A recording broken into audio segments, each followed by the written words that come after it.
The following takes place between 7 p.m. and 8 p.m.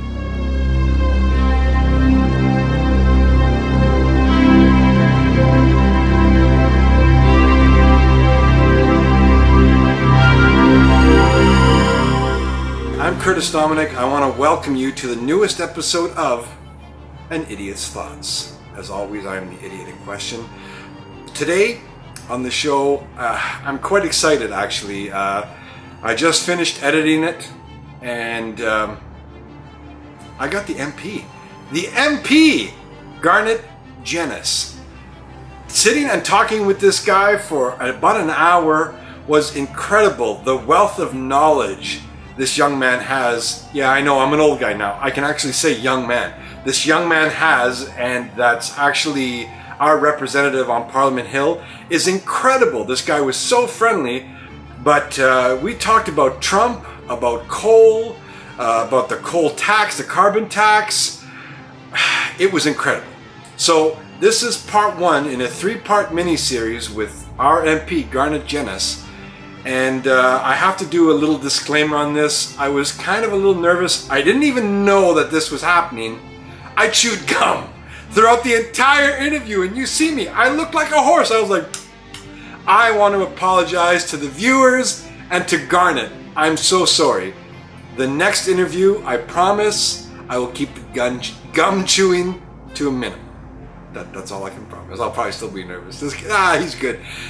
All right, now here we go. We're going to start the vidcast, part one of 3 parts. Here it is. All right, we're here. I'm here with, you know what, I'm going to let you say your last name because I've heard it 3 different ways now. Okay.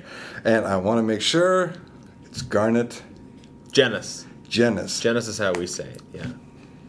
See, I've heard Genuis, I've heard genius, I've heard a bunch of things, and they were all wrong. Anything but genius. You know, you can do anything else, but genius, and people expect too much. I'm so glad to have you on. Thank you so much for taking time out of your busy schedule. My pleasure to be here. You've kind of turned my office into a studio. Yeah, which is great. This is an awesome setup, and it looks good. It looks really, really good. So I guess we're going to start off. I want to start off with the one question: what made you want to become an MP? Because you're a young guy. Mm-hmm. Like, how did this all happen?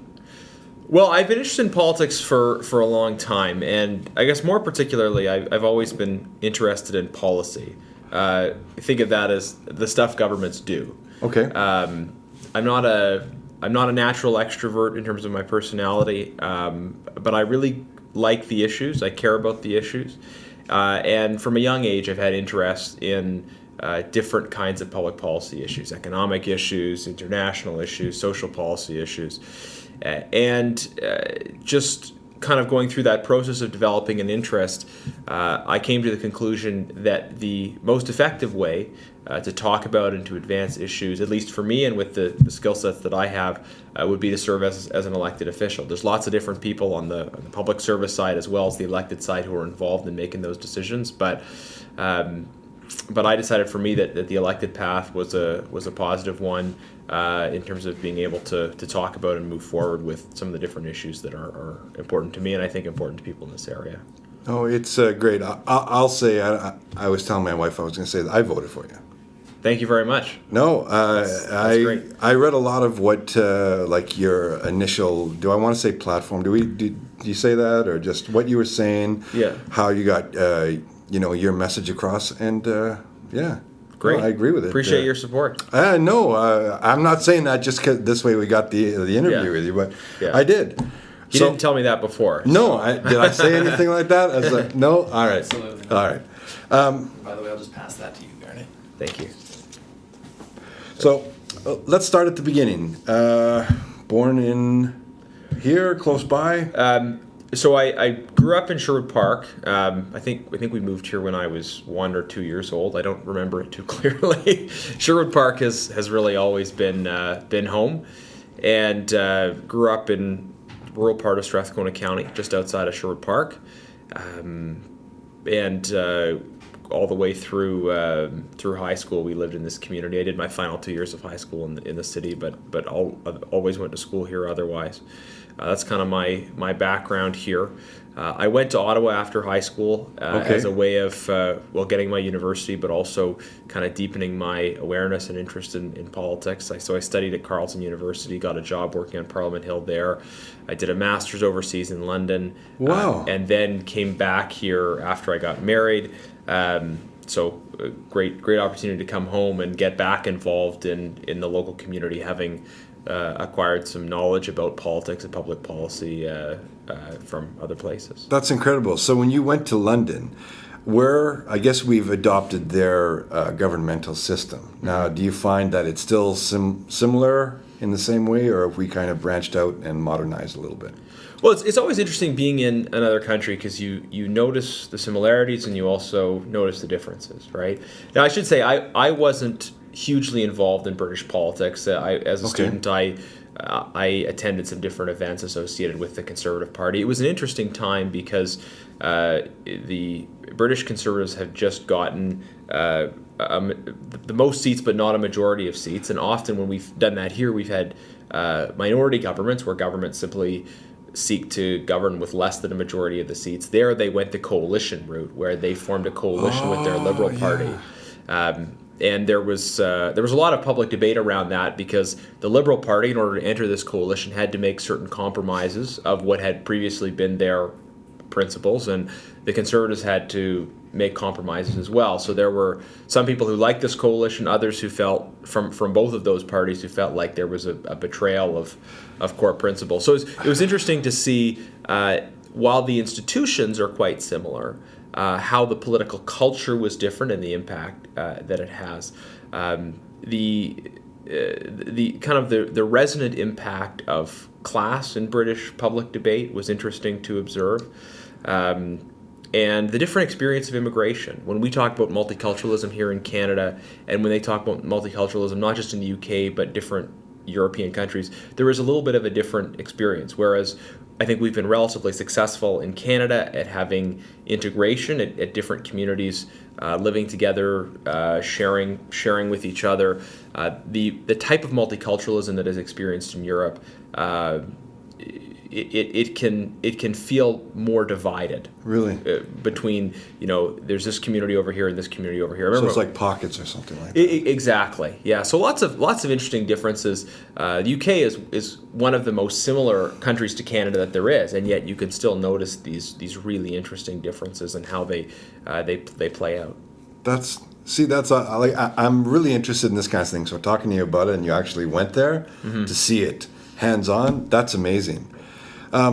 Okay, now, in saying this, we have a mutual friend, Pierre Menard, runs the parliamentary channel. Oh, okay. Told me about you. Yeah. Showed me actually where you sat. Yeah. Told me, and again, I asked Pierre if I'm allowed to say this. He said that you're really active, and that's one of the, I guess, biggest thing, and I'm not trying to disrespect or, anything, but that you've taken this job and you've really, really taken the reins of it, and you really do your job, where he notices that, and I guess he's noticed you. He said he's seen you up and talking and all this kind of stuff. And I went, really? Are you saying that? He goes, absolutely.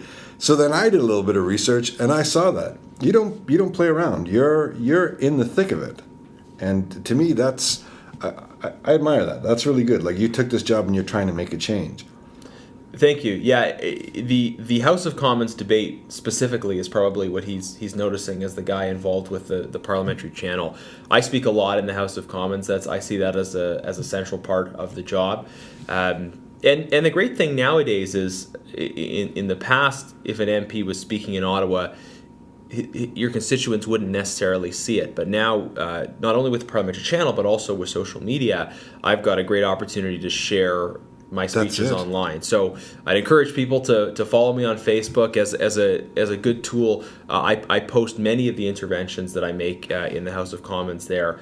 And the debate back and forth that happens throughout the day, people don't necessarily see as much of that on the news. Often it's just question period. A question period is 45 minutes a day really short questions back and forth. But the meat of the discussion actually usually happens during the rest of the day, where there's debates, longer speeches, 10 or 20-minute speeches with some questions back and forth afterwards. And actually, if you watch the debates, they're much more collegial. There's much more respectful back and forth during the debate portion than you'll see in question period. Well, it's I guess this is where it's different. I'm not in that media bubble that you're going to ask these questions.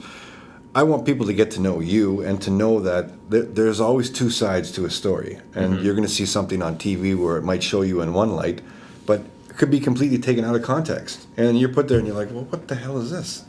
And I hate that. And I guess that's one of the reasons why I'm so glad you did this is people want to get to know you. They voted for you. They want to know you. You're like social media.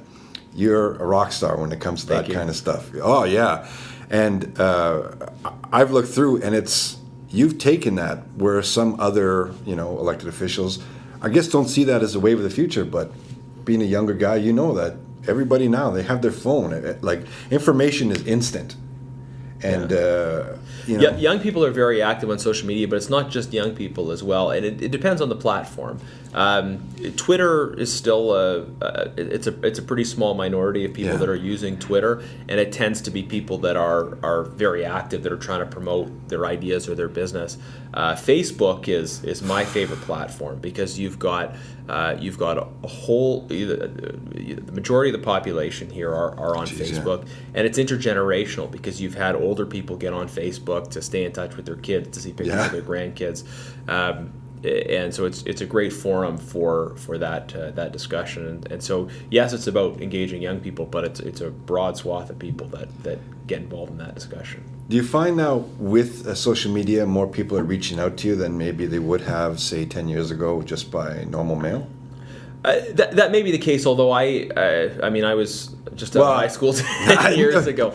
It is sort of hard to imagine what my job would have been like before the age of the internet. I guess every letter would have had to come in as a letter, and then you type out a letter or before that even write it out by hand. But the communication is so much easier because it's instant. It does mean we get correspondence on a lot of different kinds of platforms, and we have to figure out how to triage it. Like sometimes someone messages me on Facebook, and I'm checking multiple Facebook inboxes and other places, and we've got to make sure that their request gets to the right place. But that's a small problem in the scheme of things. It's really great to be able to communicate with people instantaneously and on multiple different platforms. Well, that's it, because I'm sure that actually we can touch on it a bit if you want. You just wrote an article about the new president that came into power. It was a good article, but I'm sure if people want to contact you about that, it's like you're saying, Facebook. It's instantaneous, and I'll ask the opinion. What do you think going into all this now that he's been elected? Oh, it's with Trump, yeah. So I've written a few different pieces on it. One was for the Huffington Post, why he won, and then I wrote an article for our local papers talking about what his win means for Canada. At the end of the day, the United States is a different country. It's not for me as a Canadian politician to tell Americans who they should have or shouldn't have elected.